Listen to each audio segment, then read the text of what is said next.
ఎత్తుకున్నాడు, మళ్ళీ ఈసారి కూడా ఎత్తుతాడు. మొన్న భార్య పేరు చెప్పినాడు, ఈసారి ఈయన ఎత్తుతాడు. మళ్ళా పోయినసారి భార్య పేరు చెప్పినాడు. మొన్న ఎంపీటీసీ సర్పంచ్ కౌన్సిలర్ల ఎలక్షన్లలో మళ్ళా కూడా చెప్పకుండా వరాల మాలిక్ కూడా చెప్పకుండా పిచ్చాన్ని ఎత్తేసినాడు.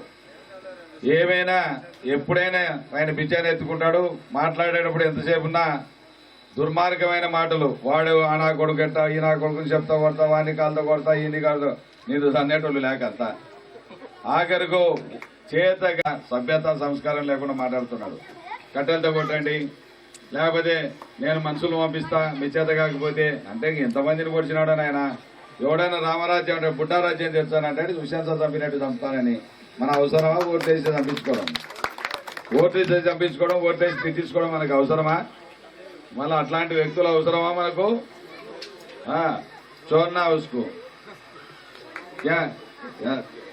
ఆత్మకు చోడితే పూరా ఆత్మకు దర్శనం. ఎంతమంది చూస్తాను, 3 ఏళ్ళు కనపడలేదు మహాన్ బావ. కరోనా అప్పుడు కనపడలే, ఎక్కడ కనపడలే.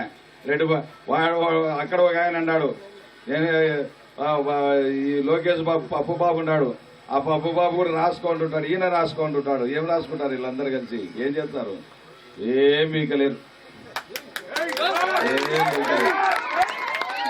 ఏమి ఇవన్నీ చూసి సాలైపోయింది. నేనేం కొత్తగా వచ్చినానా ఈ ఊరికి?